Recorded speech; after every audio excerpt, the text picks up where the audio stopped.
Mbote Mbote lisusu mbote mingi. balingami kati na nkolo. Ba bonne année encore. Tolingi bino na bolingo na Nzambe. Bolimbisi mingi mama po to bandi mo retard vraiment en tout cas bande ko bolimbisa biso. To kutani su na émission na biso ezali ya parole d'encouragement. To sito mesana na mama na biso mama Jolie. Yende mutulelo muri mo sasa sugite besu tukosolola elongo na bino oya malamu oyo Nzambe abombe biso na mokona lelo mama. Bonjour, bonsoir maman. Bonjour, bonsoir maman Hortense. Nicole Belé maman. Nzambe sa biso sous grâce à vous ensemble. C'est kaza makamaalamu na mokona lelo pona biso. Amen maman. Vraiment Nzambe azaloko maman soki tokoko banda émission na biso na ndela na libondeli maman soko ko kamba biso. Ah OK. To bondeli. Encore une fois de plus to pusani epai na yo ozali likolo na nyonso. Nzambe tangu nyonso toyaka na présence na yo mitema na biso etonda na esengo. Po ete David comme roi asepelaki combien plus fort ngai pende ko na ngai Nzambe to sepela te koza na présence na yo. To kumisio lisu parce que ozan Nzambe oyo ka mabondeli. Na pamba to sangisi biso. Tangu nyonso sangisaka libota ozalika moko ya malamu Nzambe o lingi ko lobela pe lingi ko talisa na libota na yo. Tika ete poko alelo, tika ete butu alelo Nzambe, ezala butu o ngai pende ko na ngai. Tokozwa susu nini ya motu ya Nzambe oyo ko bakisa 1+4 na bomo ina biso. Afin que na mokolo yango Nzambe toza na yo elongo. Na kombo na Yesu Mesia to tikisima na tangu na maboko na yo. Esika o ezala couverte na makila na yo. Pe Saint-Esprit azwa contrôle ya nyonso. Ndebo ito bondeli merci Seigneur Jésus. Merci Seigneur Jésus. Amen, amen, amen. Ya solo balinga mikati na nkolo tolingi bino na bolingo na Nzambe. Ete Nzambe alingi biso benga mama benga ndeko yebisa émission na biso la parole d'encouragement bandi. Mama, lelo vraiment molimo mosanta asungi biso mama. Amen. Asungi suto bana ko partager o ezali ya motu ya mama. Asungi suto bana ko solola na bandeko. O ezali ya kitoko. To sepelaka mingi tangu to kutanaka tangu o mama. Ezala ke esengo tangu na esengo mama. Ezaka mokolo na esengo mama Nzamba zwa lokumu. Yango ete ndeko to bondelo na bolingo na Nzambe. Na mokolo chaque lundi esengeli tozala kawana pona koyeba ko partager tozali komona ndenge ba évangéliste na biso bazali koleka esengeli so tozala katangu nyonso wana ete mokona lundi ezali mokolo moko ya motu ya pona biso na tangu oyo amen lelo biso molimo mosoza sungi mama to wana ko partager thème oyo ezali ya motu ya mama to bengi yango thème nini mama to bengi yango tobengi ya bomba mi wapi mama donc ngai na yo to ko bomba ma esika nini o Nzamba ko mona biso. Alléluia. Amen. Donc ngai na yo ya yanga na yo papa to ko bomba ma wapi o Nzamba ko mona biso te. Yende asala likolo pe na mabele. Yende asala obiso tozo mona pe o tozo mona. Alléluia. Siko to ko bomba ma ye wapi. Na kaiti ba sava ba meka ko sala même ko keti na espace. Mais bazoko akaka ko trouver te sika ni Nzambe azali. Alléluia. Donc yango tozange sika ko bomba ma ye. Alléluia. Ndenge mama utuko bana thème na bisote. Oko bomba ma wapi ngana yo to ko bomba ma wapi na sina moto. Amen. Ngana yo tangu toza masul toka ko bomba toka msete Nzamba moni biso. O toka msete Nzamba moni biso te ndeko. Place ino to ko bomba ma ete to eba ete Nzamba komona biso na sena mai na kwa akomona biso ndeko na ngai. Akomona biso mama. Yango thème na biso ya motu ya to intitulé yango oko bomba ma wapi ndeko. Nanga ina yo na mama Jolie na ba papa toza na to ko bomba mela wapi. Amen. Nzamba za malamu yango ete molimo mosana sungi mama to ko fungola mokanda na biso na mokanda na Genèse 4:8-11 kuna nde pa wapi ete Nzambe alobela biso na mokolo na lelo mama. Alléluia. Amen. Ndeko tangu nyoto to bondela ka yo kozanga ka Biblia te po Biblia yango ne munduki na biso yango to ke ko fungola yango na mokanda na Genèse 4:8-11 mama to tangi na kombo na Sébastien. Cependant Caïn adressa la parole à son frère Abel. Mais comme ils étaient dans les champs, Caïn se jeta.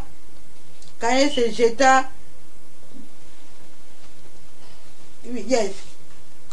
Mais comme ils étaient dans les champs, Caïn se jeta sur son frère Abel et le tua, maman. L'Éternel dit à Caïn, où est ton frère Abel? Il répondit, je ne sais pas. Suis-je le gardien de mon frère?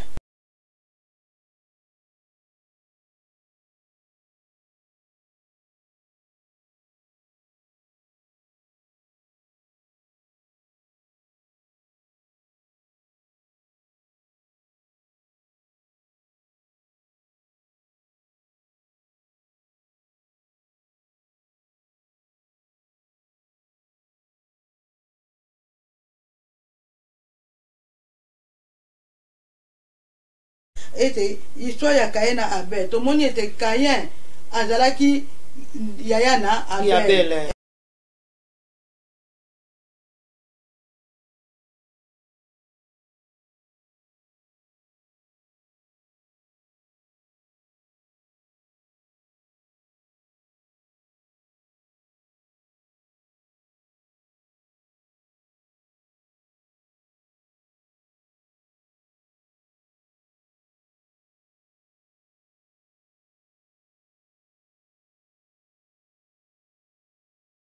Cultivateur yango esengaki na ntango ke esengelaki ete bango basala sacrifice na bango epai na Nzambe toyo komona ete Caïn Abel abandi asalaki sacrifice na ye abomelaki Nzambe meme moko ya mafuta abomeli Nzambe toyo komona pe na tour ya Caïn pe ye pe aye komemela Nzambe oyo ezalaki bafui na leki fui ya motoki na ye lokola azalaki laboureur ye bamemaki fui ya motoki na ye kasi mama soki totangi toyo komona ete Nzambe asepelaki mingi na sacrifice ya Abel ke ya Caïn mama tango Nzambe asepelaki na yango ebotaki kanda kati na Caïn esengaki ete Caïn mama akende koboma ndeko na ye koboma bomaki ndeko na ye mama suite nango ezalaki ni mama Nzambe akitaki pe atunaki otie wapi ndeko na yo aza wapi na kanti nde mama uti ko expliquer wana bazalaki deux frères bana ya mama mo tata moko mais mutu na mutu azalaki na musala na ye Caïn azalaki mutu ya côté ya babilanga Abel azalaki ko batela bampate na kanti na komona déjà na Biblia Bible bina biso ke Yesu ali mo batela na mpate donc Abel alaki ko batela bampate donc azalaki mutu o abanaki alaxai déjà koya Yesu Mesia azalaki mutu azalaki aibe déjà solo ya makila aibe déjà souci ya ba meme mutu ebi souci ya ba meme na mokili oyo à part Jésus azalite tozana ba homme de Dieu mais oyo abatela kama lamu mo batela na solo ya bampate ezali Jésus Christ de Nazareth na kati na psaume 100 na psaume 27 et le bina biso soki Nzambe abateli te o akobatela abateli na pamba donc nikola sake mo bateli na solo ezali kaka Jésus Christ de Nazareth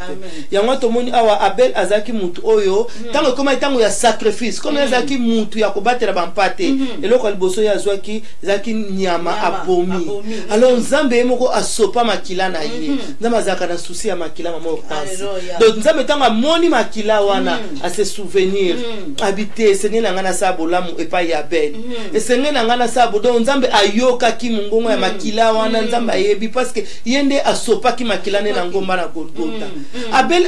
afuta ki na Nzambe eloko moko ta korompa ki Nzambe te po lelo yo Caïn azwa motema pasi ayina ndeko na ye ezande ti lelo ndeko na ngai tozotuna ke obomba mi wapi to koyiko bomba ma wapi oyebi likambu oyo sala o lelo koma misère na bomo ina yo tangu na tangu oyebi likambo yango me okanisa ke obomba Nzambe mama Hortense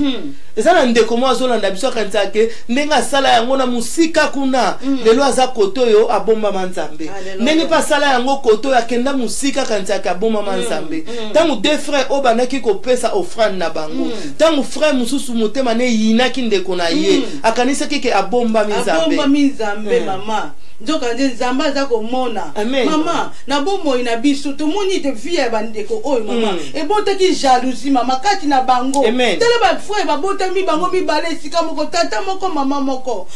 baye ko offrir sacrifice na ngepa ina Nzambe mais lokola Nzambe sepelaki mingi na offrande ya ndeko na mama kati na famille eboti jalousie yango ete na bomo ina biso etengeli to linga na bandeko na ngai na bomo ina biso to longola oyo ezali la jalousie to moni yango tala jalousie place euti na libota oyo tala jalousie place euti Caïn yeko boma ndeko na ye pona nini Nzambe asepelaki na offrande ya ndeko na ye ndenge mopo ezali kosala makati na biso tozali kotambola mama ete na moko na lelo tokomona ndeko moko azali na bozwi lokola moninga asepeli na bozwa moninga te epousse ye akende kosala ndeko na ye mabe mama kati na mabota pe tokomi komona yango ezali katika simba o bazaki bana ya mama mo tata moko ezate ko baza ba cousin ba demi frère tokomo yoka na poto demi frère non o voisin onité bazaba na ya tata moko mama moko mais muté à ma bé elati grand frère mais tout le monde a que petit frère wana a influencé qui na nzambe ne loko moko to apesa ça à corrompre parce que nzambe ba corrompre été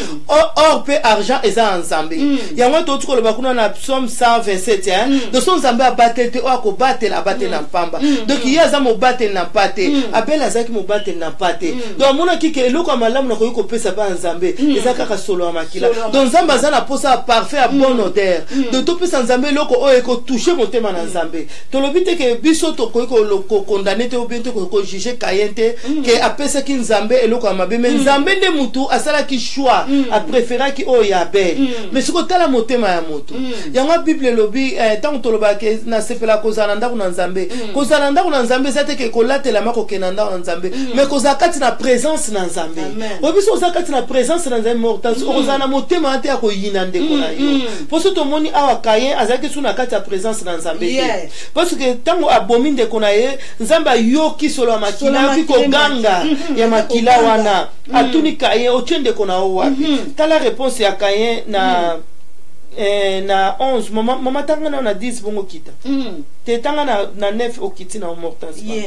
L'Éternel dit à Caïn, où est ton frère Abel? Il répondit, je ne sais pas. Suis-je le gardien de mon frère? Omoni, tant que tu as libanda à présence dans Zambé, tant que tu as sous na bon Zambé te katina ina impolitesse et yaka. Tala Caïn n'azo répondre Zambé ou azo pesa epe me ofeli. Tant que pesa na ndeko moko emso répondre kan Zambé mabe. O lwanzame na mona ke o mona ke na nzela ba serviteur na ye. O répondre abango mabe. Donc otambula na komba batu na Zambé ke bazaba escroc bazaba bandi bazaba ndumba mais nini oyo salaka oya malamu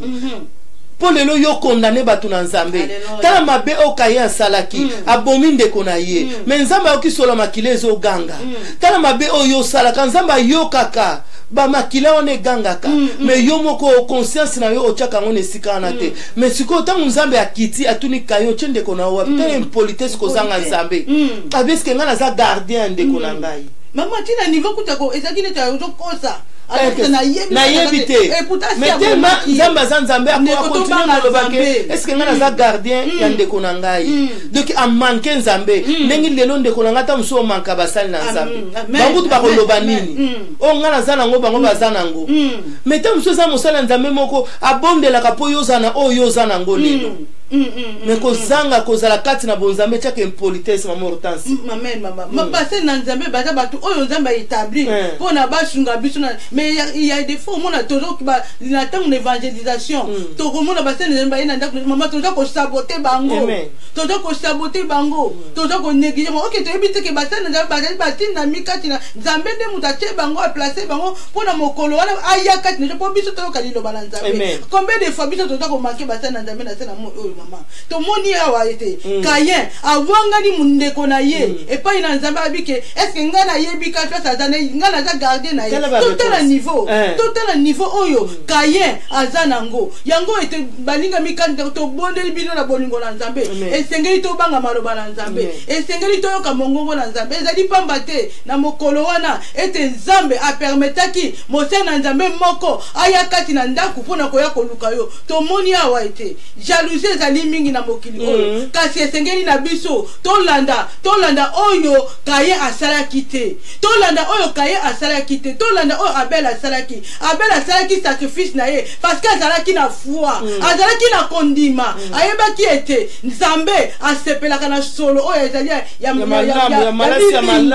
c'est ça esengeli na ngana bonzela nzambe sacrifice oyo ya malamu sacrifice soki pe tobi totala o mama ekoki kozala ete ezali sacrifice diffusion ya makila azalaki de ko prétendre que na avenir ete Yesu Masia akoya akosupa makila na ye mama pona humanité za la sauver alléluia mama alléluia yango ete na mokolo na lelo esengeli biso te bala ko banga nzambe ndeko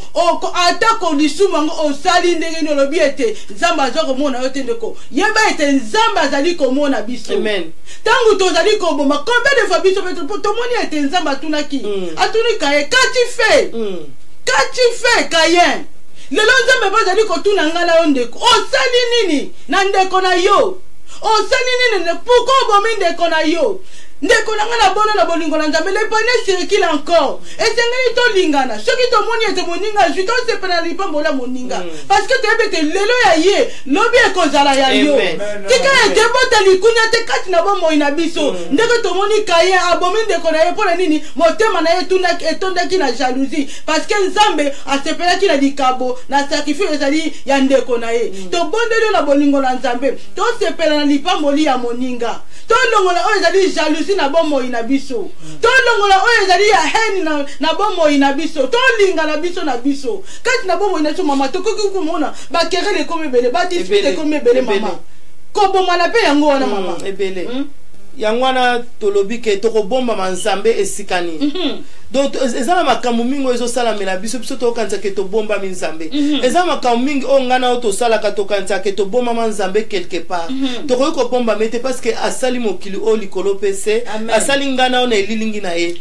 donc abi mitema nyonso esimbami epai na ye alors ntango moto asalaka likambo ebanda dia na motema donc motema oyo ayo ndeko nzambe ayebi yango likambo oyo osala nzambe ayebi yango mpe likambo nyonso mutu asala nzambe atika yango te leka bongo donc likambo nyonso eza na bénéfice na yango ya mabe to ya malamu mais eza bénéfice parce que yo nde mutu osalaki yango so tokontinue na 11 tokomona mama tangi biso na 11 totaki verset 11 na kombo na Yesu Masia verset 11. Maintenant, tu seras maudit de la terre qui a ouvert sa bouche pour recevoir de ta main le sang de ton frère. Amen. Alléluia. Amen. Omoni, donc les camions au bisoto salaka, ils ont un bénéfice nango. Ya malamu to amabe, mais ça bénéfice parce que yo ne muto salaki yango. Tangu kaye a salaki likambwana, abomine de kona kanite ke nzambe amonite. Mais nzambe sika zalaki a yoki habite na yoki makila moko ezoko ganga. Tamu supe na poko alelo nzamba zo yoka makila mo ya ndeko mo ezoko ganga. Nzamba zo mona maya misu ndeko mo ezoko ganga o promoteur nango ezali yo o promoteur nango ezali ya mo sito ya mobali ozolanda biso mais nzamba tika ka bongo te ayebisi kaye o ndeko na o wapi lelo penza mazo tuna yo osala nini pa ndeko wana osala nini na libota wana osala nini pa mosali na ngai donc lelo malheur eyeli yo parce que nzambe mutu a déclaré yango alobi pa ya kayen ke na oyo sali na maudire même abele na yo na maudire onyosu yo okosimba ya kolinga te ke bana na yo ba konyata mabele oyo eza maudit pona yo kolinga yango te parce que kayena abel bazaki bana ya Dana Eve alors likambo eleka ki epai na bango na kati évangile sa uti kote ya biso awa miko eleki ke malédiction ya ba parents e précéda quand même bana bazaki na bango te melandi bango mabele oyo kayena abel baki konyata nzambe amodiraki yango na shit ya tata na bango Adana Eve alors tangu kayen aye ezalaki réclamation moko boye ekoti so pa kayen so a pratiquer yango nzambe so ebisi kayen ke na maudire so mabele wana na maudire yo mentala na bolingo ya nzambe alobi ke yango pe ko la cause oyo nzambe boyelaki sacrifice ya kayen parce que mabele ezalaki déjà maudit mabele ezalaki déjà maudit donc fruit linga botano mabele wana ezalaki déjà maudit alors siko tango kayen a offrir yango epa nzambe esepelisaki nzambe te siko na kayen kozala libanda ya bonzambe impolitesse ekoti jalousie ekoti abomi ndeko na ye a continuer kutu kosala mabe awangani lisusu alors nzambe na bonzambe na abiki na maudire tam so paso yaya lelo zomona eza nango ndoki ya libanda te eza moninga te eza famille te mais eza nde yo moko oza promoteur parce que oyebi likambo osala mais okanisaka obomba manzambe quelque part mama Hortense ndenge kayen alobaki nayebi nanga esika bela aza te est ce que nga naza gardien na ye tam so yo lelo oyebi pasi esalaka ndeko wana yo noza promoteur mofanda na ona kimia te nzambe nde mutu azangisaka yo kimia nzambe mutu azangisaka yo esengo na makambo nyonso oyo osalaka parce que oza na likambo moko oyo oyebi kati na yo mais pourquoi lelo eza tarte boni mama na kindoki baboma bandeko na bango bakanisi ete nzambe azali komona bango te boni yo mpona kozwa mbongo okenda kotika ndeko na yo na ndako ya nganga mpo kaka yo zwa mbongo okanisi ete nzambe azali komona yo te ndeko tozali kose trompe toyeba ete nyonso tu tozali kosala mabe nzambe azali komona biso kasi susi na nzambe ezali ete tobongwama mpo tomoni ete mama apesaki mpe lisusu kaye dernier chance alobi ete soki ozongi kosala malamu soki otomboli regard na yo ete tokosepela lisusu na yo mama tokoki komona yango ezali mama toluka yango mpo totanga yango alleluya Jésus alléluia toluka yango place atunaki Éternel dit à Caïn pourquoi es-tu irrité et pourquoi ton visage est-il abattu et quelque part ayokelaki su Caïn mawa po yende mtakela ye atuni mpona nini oza na mawa mpona nini visage no ezali boye mama alléluia Jésus alléluia alléluia to mama so tobi toluka verset ngo tokotala yango. Cependant, Caïn adressa la parole à son frère, mais comme il était dans les champs, Caïn, non, maman, elle est en côté. Mais on continue na yo opesa yango. To luka yango mama to luka yango. Poto moni yango ete Nzambe ayebisa ka ayebisa lobi ete na koki na pesio sur seconde chance. Ce qui était olingo o sala lisusu ya malamu koleka ete nga Nzambe na kosepela na yo. Mama eza na verset là quelque part mais tant to kene to luka yango. Alléluia. Alléluia Jésus. Alléluia. Yesu aza malamu mama. Yesu alobi ete tombongo la mitema. Alobi ete bino bato bozali ko boma bato. Bino bato bozali ko sa baninga mabe. Bino bato ete bokotisa motema ba ene esengeli na bino ete to fongola motema. To linga baninga na biso. Jalousie Nzamba sepelaka nango te. Ezali ba fruit ya Saint-Esprit mama. Ene za ba fruit ya Saint-Esprit. Querelle za ba fruit ya Saint-Esprit. Alléluia mama. Amen. Alléluia. Eza bongo ndengi to tukoloba ande mama utukoloba. Toza sika ya kobomba ma Nzambe te ata mokolo moko yeba ke likambo oyo sala okanisa ko bomba ma Nzambe te tamso eza ndeko mobali mo alingaka bala yo ozwa même mbongo wana oyo ya lingaka bala okoma quelque part o lelo za bien mais ya zo ko souffrir yeba ki mutoki wana ezo ko ganga Nzambe yebi yango ko kanga ndoki te ti lelo koma mona ke basali na Nzambe bazana ba ona onction te babonde basate yo ne mutoza na malédiction parce que esika nous yo zo nyateza modi ndenge Nzambe ayebisaki Caïn mena bolingo na Nzambe ayebisaki Caïn ke ndako chao signal moke mutu moko te akoboma yo so to moni ke nani na nzela ya Caïn to moni batu no batu babotamaki lelo tozana bato totanga ka babotama na nzela ya Caïn poni ni Nzambe abatelaki Caïn to moni Enoch abotamaki donc Nzambe ko salo grâce. Yes. Quand nous sommes au Nzambe, Nzamba ko salo grâce, o se repentir na yo, o komona ke malédiction na Nzamba ko longola yango. Alléluia. Donc c'est ça que yo comprendre o longola impolitesse, o banga Nzambe, o banga basali na Nzambe, conscience na yo esalo ba kete likamo zo sala melanga mortance. Donc ngam naza coupable. Alléluia. Eza ngo bondo kite, eza ngo teke basali na Nzambe bazana option tete, eza nga na sala ka boy. Ya solo mama, to moni verset wana. Votre Bible le Bible cependant, si tu agis bien, tu relèveras ton visage. Amen. Et si tu agis mal, le péché se couche à la porte et ses désirs se portent vers toi. Alors tout le monde était. Ça m'appelle si sous Caïn dernière chance. Alors bien était. Ceux qui ont agi malamu. Okotombo la visage na yo yango ete na poko na lelo Nzambe pa dali ko pesa mutu moko pe dernier chance alobete atako to moma bato atako to yinaka baninga atako to cholaka baninga atako to sekaka baninga Nzambe apesi gana le dernier chance alobete akotombo la visage na biso Nzambe alobete akotombo la visage na biso ndeko bien aimé to bondono na bolingo na Nzambe Nzambe aza capable ya kotombo le visage na yo atako baseka ki biso to betela to biboy na boy Nzamba aza capable ndenga pesa ki Caïn dernière chance ndenge to mona bi si tu agis bien ceux qui ont sali malamu na kotombola jo visage na yo na kolongola pasi oyo soni oyo na kolongola mokumba oyo memi pote makila ya Abel ezekangaki na kolongola yango bien aimé makila egangaka yonde ko avorta yondo kolongola bazemi Nzamba lobi na yo ete bongola motema tubela Nzamba pesi biso sur dernière chance ndenga pesa ki na Caïn ndenga pesa ki na Caïn bien aimé to bolingo na bolingo na Nzambe Nzamba alingi biso mingi alingi biso to tambola na kobanga ye alingi biso to longola o ezali ba ko swana jalousie mama surtout jalousie eloko bomi si Caïn ka bomi ndeko na ye Abel ezala ki likambo na jalousie to koboma na pona nini ndeko to koboma na pona nini okei kokota na ndaka ba marabu opesi ndeko na lobi ete nzamba moni te ndeko keba makila ndeko na ko ganga un jour makila ndeko na nzamba kotuna yo yango obomaki ndeko na mpona bisoka mokili po ozwa mbongo ndeko nzamba lingi yango te nzamba pekisi to bomana nzamba pekisi biso to swana nzamba pekisi biso tango nyonso tu ete to yinana to luka to bongisa na bandeko. Aimons-nous les uns les autres. Amen, maman. Amen. Alléluia. To luka to bongisa na bandeko nde mama lobi pona ko bongisa na bandeko faut to luka to za na présence na Nzambe. Oyebi ke za na deux sœurs Marie na Marthe bango mi bale basala kina bango même batambola ki lolenge mo liboso na Nzambe tant bakutana na Nzambe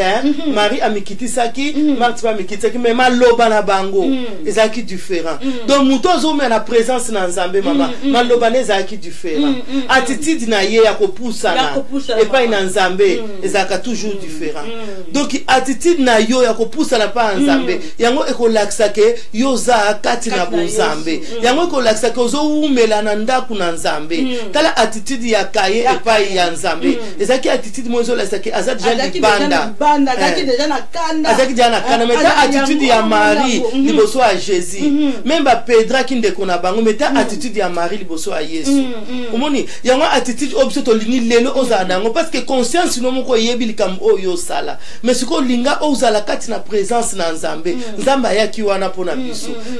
na Jean 3:17 kuna biki ayaki neteke po a condamner mais ayaki po ono sa kondimela ya pesa bomo inaseko to bika yango na poko alelo biso to ye ndeko o yebi keza mutoki ndeko mo eganga ka yoza coupable oyebi keza na makile za na ma misu moko eganga ka o Nzambe tangu nyoso amonaka mais yo kanga motema omonaka ke oboma ma quelque part te obomba mate donc linga opusa ne pa ina Nzambe linga ozwa Nzambe comme maître ya bomo ino ya motema no parce que mitema no se sima mi pa ina ye azomona na eli kambo yo sa azo tikilo de temps mais ko linga te ke mokono asuka o regretter ya ngwana Nzamba sala biso grâce na nzela ya Congo mo Kristo tozo kwa koyoka mo ba partout ozali donc eza tang o Nzamba lingi ke yo makila wana o eganga ki Nzamba pardonner yo mais opusa na epa ina ye o confesser Nzamba tikila ki pe Caïn ta lelo to loblaka Enoch pona nzela ya Caïn lobi pe to ko lobila yo tango yo ko comprendre Nzambe ko pusa eza na ngo retardé donc soki Nzambe alimbisite mutu no so ko limso na pamba parce que lobi mama utasa rappeler yo osalanga boy mo limbisenga menga na Nzambe te yango na yaka pa ina Nzambe o alimbisaka na mabe wana o yo sala o yo bomba na ko chola na jalousie wana o etonda yo mais bela saki ne eloko moko te akorompa ne Nzambe te ndeko wana pe yozane na pembeni o yo lingaka te mabeni ni ya sala ezaka ke panier zo ko circuler lelo zaki tango na ye ngonge beteli ye yo zala na esengo ye pe ke lobi pe ko betela yo parce que panier wana zo ko circuler mais yo li ko mona te muto azwa oli ko mona te muto abala oli ko mona te muto abota yango to tolo ba awaka na Betseba taba bomi mobali mama alelaki non eza hypocrisie tam supe ndeko leo solo na supposa na hypocrisie okepe libala muningo pesipe cadeau mais ozo sala ngona hypocrisie alors Nzamba lingi yango te Nzamba lingi yango ata mukete yo kanti na bomba minanga na kopesa e cadeau mena linga kete Nzamba yebi ko linga kete po yende mutasimi motema na yo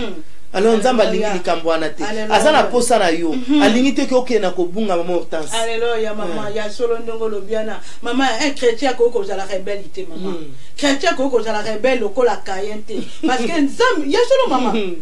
toujours mona des fois ba chrétien musu baza ba rebelle o mona na kati l'église lelo lobi mama lobana kali kamuke tala ko sona ndenge ko bima na kati na bana l'église te aza bon Nzambe te mama oyebi Pierre ba reconnaîtra qui est mama aloba ki te ba reconnaître ba bi te ye azalaki aselo ko wanga neku to lobi vraiment donc ozalaki ne sika wana alors Nzamba lobi Yesu abi ke boko za ba imitateur na ngai amen amen eza ngona tira te ke yo oloba meta muninga selo likamu manière na yo oyo o agir ba comprendre ba bi te ye aza bon Nzambe mais bien sûr ko to tani na notongo kati na église yango na bi eza te ke ndengi to ba David abaki na sepela ko kena ndao na nzambe ezaka ndao na nzambe o a 4 mirte mais na sepela koza na présence na nzambe na sepela ko habiter donc ko vanda kati na présence na nzambe songa na zo vanda kati na présence na nzambe mama hortense ko sanga mabe po toza na mokili mais na oyebi soke mama hortense sanga mabe comme yo posa na bonzambe ko comprendre que tant mususu nga na sala ki on ndenge wana te mais ndema je la sepelité likambo zaka ya mukuse zaka pardon omoni mutu aza bonzambe te pardon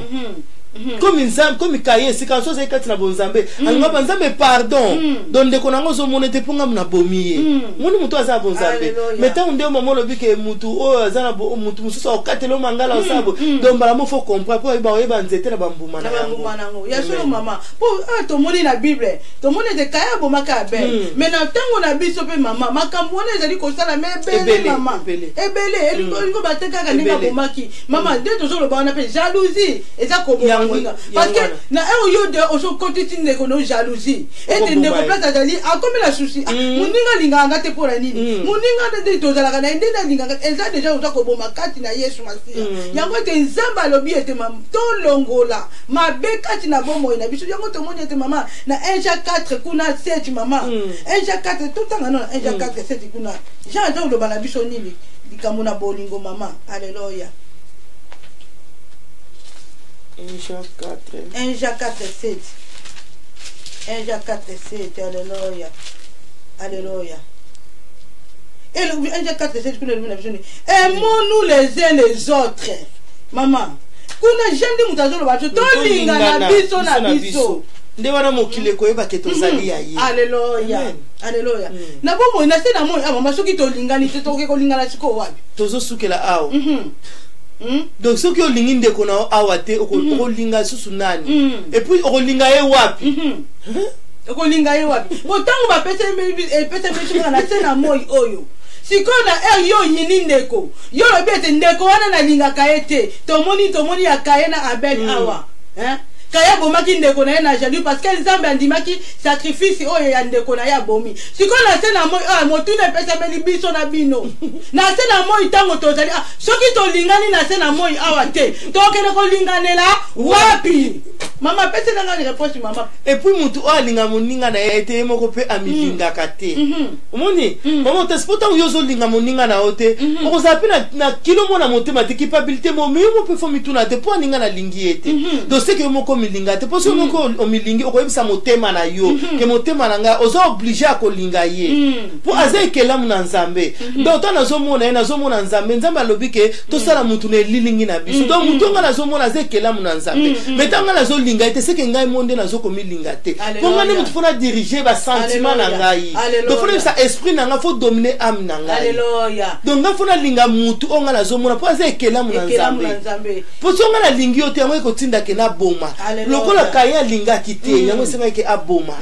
eza mabe ko linga te ke makila ya mutu batanga yango epai na biso c'est ça ya solo ndeko ndenge tozali koloba ete nzamba alingi biso alingi ete to tambola na kobanga alingi ete to za batu oyo tokoyeba ko sacrifier bandeko na biso na se na moi ote lo lenge tomoni kaya sacrifier ki ndeko na ye to linga na biso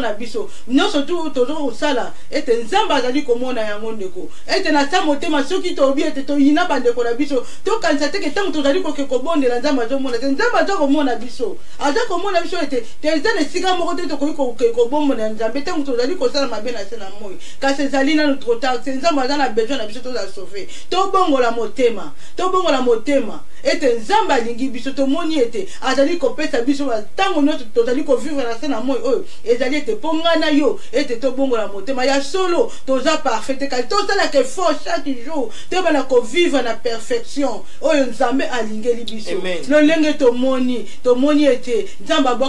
abwakaki kaye te toujours azalaki na ye te alobaki ete alakopesa second chance te tomonaki ete vie ya kaye ekontinuaki mama po tomoni kaye vie na ye ekontinuaki malgré tout nzambe azalaki na kanda mais vie ya kaye ekontinuaki mama nzambe alinga toujours toza na présence na ye donc toza obligé ya koyebisa mitema na biso motema na nga zala na bolingo po bolingo nde yango ezali ye mo Yesu Mesia alors toza obligé ba motema na nga zala na bolingo po ta motema na nga eza na bolingo moni ba divers wana ba jalousie soki ba pensée négative et kozwa place te po motema na nga eza na bolingo d'autant nga na bolingo na ko utu ko chama kanti na nga te kansaka toujours makamwala mabe o ya linga ko te soki ya linga nga te nga na ko linga ye a partir nga na ko linga ye ko pousser ye a linga nga po ye moko siko ko mitulu mendeni mutonga na linga kete ya linga nga donc ko pousser a linga nga po nzama okuta na ye aloba ke fo o linga ye d'autant ka yo lingi moninga na yo nde mabe wana e ko zo place a kokota te yango wana siko romona ke ozano nesika moto ya koboma manzambe comme nazala nga nesika moto ya koboma manzambe motema na nga za na amour pona sa na nga mabete poso na se mabe na obomba mawapi nazala nga nesika oboma manzambe te donc ndeko zo landanga yeba ke toza obligé ya koyebisa mitema na biso eza na amour po toza nesika moyo ya koboma manzambe te o nyonso tosala avant donc soki tosengela ngo bolimbisi te nzambe ti lelo amonaka yango tam soki koza barrière ya o nyonso tozosala kokende ba église ba retraite mpona mokolo suka likambo wana tosala ezala barrière yango topusana pa ya nzambe tofongola mitema akamba biso na bonzambe na ya solo mama makila oya abele bandaki koganga vengeance eza koganga justice kasi makila na Yesu Masia na tango na lelo asa limbisa biso makila na ya sopa yango tosi toza bolimbisi ya masumu ndeko na ngai tozala lisusu condamné te totika soki ete na tango na kala ete tolongola bazemi ete toboma bato ete toyina baninga ete tofinga baninga tochola baninga ndeko tobondelo na bolingo na tambe na mokolo na lelo Yesu Masia sa racheta biso tozongela lisusu mabe wana te na tango na kala ezalaki ete bazalaki kosala sacrifice bazalaki kosala sacrifice kasi tango na lelo Yesu Masia sa mikomi sa sacrifice po na ngana yo ndeko tobondelo na bolingo na Nzambe tokangama na Yesu Masia tokangama na Yesu Masia ezali malamu kati na biso to seme o ezali bolingo lolengo tomoni Abel azalaki na motema o ya bonzambe kati na ye motema bonzambe ezalaki Abel yango azalaki deja na kondima kondimana yango epusaki ete Nzambe akele ko déclarer ye azali juste ndeko tango tozali kotambola na se na moi esengeli to Nzambe ba témoignaka biso a témoigner biso pe biso tozali juste a quoi c'est bon tozoke na l'église kasi libana na biso ete tozali kosambaka mo ezali kosepelisa Nzambe te ndeko tango epesa melinga na yo tolinga ete Nzambe abenga biso pe juste ndenga déclaraki Abel tolinga ete Nzambe a reconnaître misala na biso na se na moi tolinga ete Nzambe aloba pe ete ya solo na bengi mwana na nga songolo juste parce que aza kotambola na kondima Nzambe andimaki sacrifice ya Abel parce que azalaki na kondima atondisaki na motema ya miséricorde lokola motema ya Nzambe ndeko tomoni motema ya Kaye tondaki na kanda kasi biso chrétien tozala na motema oyo ya Kaye te tozala motema oyo ya Abel potango tozali kosala malamu ete Nzamba mona offrande na biso tango mama toni to bosa pe loko moko ete o pe zalaki offrande ezalaki offrande o bango basalaki na mokona lelo biso betengena jobe to mema offrande na biso mama offrande na biso mama siko manière ni to komemela yango na pensée ni to kopesa offrande na biso pa Nzambe ezala moto muso ya kopesa offrande tam sunga la kopesa moto asuka ko ba mona ndenga na lateli ko ba mona combien nga na kotia tam susu na kopesa o batino surtout faut ba mona soit voiture faut na na ona parquer yango bato ba mona eza bien eza malamu mi kopesa offrande ya monene ya bien pa Nzambe mais pesa yango na motema ya malamu pesa yango na volonté kopesa yango te po prouver ba te pesa yango na volonté pesa yango na ndenge mo ya malamu nandimete Abraham soki nani Abel apesa ki yaina ndenge mo ya malamu na konzima nyonso lolenge Abraham Hortense mwana moko tala offrande ya ndenge wana mwana moko et puis azomatane na montagne mais ayebisi bato azalaki na bango abite bino botikala awa pota mosusu bokoki koempêche kondima na ngai ayibotika awa ekomi ntango ya koofrir nzambe tala koboma mais akomi kobenga yango adoration tomoni tozokende kokabela nzambe mwana na ye mais ayoki nzambe ayebisi eke apesa ego azoboma ye mais yebisi bango nazokende koadore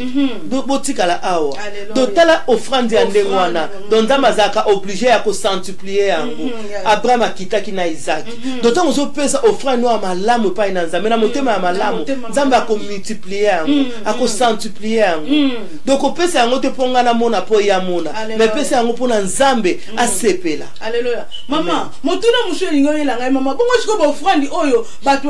mama tozomona bato baza koteka badrogue baza koboma bato po nini bazwa mbongo mais baza koke kofui basacrifice wana baofrande bango mpe na église mama tokoki koloba nini place wana te bible elobi oyo mpe palata eza nzambe me moto wana ateki drogue oyo abomi motu oyo mpe palata eza nzambe nzambe ayaki mpona bato ya mabe mais alingi mabe te alors nzambe akozwa bozwi wana aza nde na posa moto ya mabe abongwana nzambe ayaki mpona bato ya mabe eloko nzambe nde aboyi mabe ewumela kati na moto mais nzambe ayaki mpona bato ya mabe alors moto wana ateki drogue moto wana abomi motu comme acomprendre ke apesa offrande ya nzambe nzambe akozwa yango mpo avant tu yateka drogue avant tu yaboma mutu mbongo wana eza nzambe mais nzambe alingi bato ya mabe te nzambe alingi mabe te epai na mutu mais ayaki mpona mutu ya mabe abongwana parce que nzambe aboyi koperdre mutu lolenge kuna mpe nzambe aboyi koperdre kayen donc pokwa lelo nzambe aboyi koperdre ngai mpe ndeko oyo tozoyoka liloba na ye yango wana amipesaki na ekulusu alobi ete boya epai na ngai na mikumba na bino kotala mabe wana te kotala oyo osala te melinga oloba yango omoni mpo eza mabe mosusu ozobomba yango ekomi lokola barrière ekomi lokola te mais eza vraiment barrière alors linga oloba yango epai na nzambe eyaka motu ateki drogue ayepesa mbongo mpa nzambe ayebisima nzambe ke natekaka drogue nini nzambe akopouvoir opesa mosala plus que drogue wana ye atekaka parce que alobi na monoko na ye naza na mposa nasalela yo me tala mbongo source na yango lelo yo mpe ndeko nango ozolanda alobake ngai tala source ya makambo oyo nga nasalaka nateka soki vi ya ndeko na ngai epai na nganga na mema foto ya mobali moko boye epai na nganga na mema foto ya mwasi moko boye epai na nganga namona mutu moko boye kodinda nga na bomba sekele donc yebisa nzambe yango wana mama. Alléluia ya solo mama ndongo lobi vraiment en tout cas nzamba aza malamu nzamba alingi biso ete ntango tozali kotambola na se na moi oyo toyebana kobanga nzambe toyebana kobanga nzambe toyambola ndeko na ngai makila ezali koganga makila ya Yesu Masia eyaki nde mpo biso tozwa bolimbisi ya masumu tokangama na nzambe tozala lokola kaye te abomi ndeko na ye likolo ya biloko na se na mokili biloko na se na mokili ekotikala kasi ngai na yo toluka liboso bokonzi ya likolo totikala kobomana mpo na biloko na se na moi biloko na se na moi oyo eza na litomba te ndeko na ngai tokangama na nzambe nzambe alingi biso tolinga nanu nzambe liboso totya nzambe na première position sima nango biloko na biso mokili eya mama nayebi te mama soki tokoko koma na suka okoko bakse so likambo susu te tosuki na biso awa nde mama otoloba eloka tozala ngo posa topesa mitema na biso epai na nzambe mpo mabe na malamu evandika na mitema alors to mitema na biso esimbami nango epai na nzambe nzambe azwa contrôle mabe wana eza na place ya okota te pense wana oyo ezwaki kaye nga na yo ekozwa biso te alors topusa na ntango nyonso epai na nzambe nzambe akoyeba kosala biso bolamu. Alléluia temi na biso ezalaki okobomba mawapi ata kozosala mabe na se na moi ata kozosala nini yeba ete nzambe aza komona ata obombami na esika ya molili mama amona kata fumi ya mwindo olobi ete nga nazosala nayebi ete mutu amoni nga te olobi ete ndenge nabomi mutu amoni nga te ndenge nalongoli mzemi mutu amoni nga te ndeko yeba makila mwana ane koganga ete nzambe amoni obomi mpona koevite ndeko ozwi zemi bota mwana parce que nzambe aza na besoin ya mwana wana nzambe aza na peut-être nzambe atinda mwana wana mpo asunga ndeko moko quelque part tobondelo na bolingo na nzambe bandeko oyo baza kozwa bazemi tolongola bazemi te tobota mpo te so toboti ekozala mpona lokumu na nzambe soki tobomi tokomi lokola Kayen po kaye pa bomaki ndeko na ye na yo po bomi mwana wuti awa za kati na no makila wana comme lokola kaye ete to bonde na bolingo na Nzambe Nzambe alingi biso mingi ene sika moko te to koboma wa Nzambe parce que Nzambe mona na malamu na biso na mabe Nzambe mona kasi sushi na Nzambe zali ete to sala mabe te to sala bolamu to bongola mitema na biso po te kalate Jésus que se revient bientôt amen amen maman to komi na suka maman alléluia Jésus comme ça to bonde la to kotika ete ba papa na biso lelo mama ba kamba biso amen to kosenga papa alfa kamba biso na prière papa évangéliste a construction na lité ya exhortation to lekisi kati de sika Nzambe a touché mitema bandeko nyonso tout bazana nuna baza ko sala mabe baza ko boma bandeko bavandi kati na ba jalousie bavandi kati na ba kere na ba problème ete Nzambe sima mitema na bango ete liloba ekele ko toucher bango to kotika ba papa na biso ba bonde na kombo na Yesu OK to bondeli to kotika mama na maboko na kolo et ben de comment ça bazaki na ligne passer la koiba ko bénéficier quelque chose et puis passer la koiba ma cause la connexion en même esprit na biso to bonne na comme on a isso. Merci grand Dieu, nous te disons un grand merci encore sûrement car c'est toi le bon Dieu. Merci de plus encore pour ces bons moments ainsi que pour tout ce que tu nous as donné encore l'Éternel des armées. Cher Saint-Esprit, nous te bénissons encore de plus car c'est toi le bon Dieu. Merci encore pour toutes choses, merci encore pour nos sœurs, merci encore pour tous ces gens qui étaient connectés encore dans notre chaîne Congo mon Christ pour être béni. Nous te disons un grand merci encore l'Éternel des armées car c'est toi qui donnes, car c'est toi qui donnes par la sagesse, mon Dieu mon roi.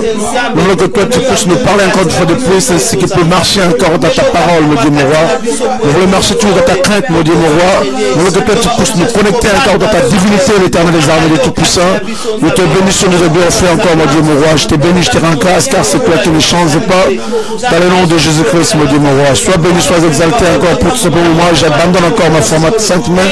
J'abandonne encore l'évangéliste au papa Makou ainsi que sa femme Maman Jolie anti-sentiment, mon Dieu mon roi. Car c'est toi qui vas nous donner encore dans le nom de Jésus. Tokoba rebonde la suskotika Congo mo Christo na maboko na kolo tika ete Nzamba pesa sagesse apesa aussi ba moyen pour na chaîne aussi la okene musique c'est la ko ba ko toucher même à l'extrémité et sikani oyo bandeko ba zali bongo na nzela ya koyoka maloba na ote kasi à travers Congo mo Christo basi la ko ba ko za connecter encore to bonde la komona yesu. Merci l'Éternel des armées du Tout-Puissant. Nous te bénissons, nous te glorifions encore l'Éternel des armées. J'abandonne encore chaîne Congo mon Christ en tes saintes mains, mon Dieu. C'est toi qui l'as voulu que nous puissions en faire encore des choses. C'est pour cela, Père éternel, je demande que toi tu puisses m'accorder encore la sagesse et ce moyen pour continuer l'Éternel des armées à faire encore du bien, mon Dieu, mon roi. C'est pour ça, l'Éternel des armées Tout-Puissant, car c'est toi qui donnes, mon Dieu, mon roi. Je te bénis, je te rends grâce, mon Dieu, mon roi. Bénis encore toutes personnes qui sont en train de te connecter encore dans cette chaîne comme mon Christ, mon Dieu. Je te rends grâce, je te bénis encore. J'abandonne encore tous les appareils en tes saintes, mon Dieu. À toi la gloire, à toi la puissance, mon Dieu. Merci pour le plus à toi pour nous dire encore, mon Dieu, mon roi, car c'est toi qui dis, aimons, tout est accompli dans nos vies, mon Dieu. C'est pour ça, l'Éternel des armées du Tout-Puissant. Je te bénis, je te rends grâce dans le nom de Jésus-Christ. Merci, mon Dieu, mon roi. Merci, Jésus. Bon, toke ba kotika bande kubanso oyo bakoki ko penser à négativité tika ete basi la penser à positivité na chaîne oyo bon chaîne oyo bande kubanso ba ko landa mateya ba prière basi la ko ba ko za béni to bonde na komona yesu. Merci mon Dieu l'Éternel des armées tout-puissant. C'est vrai Dieu tout-puissant.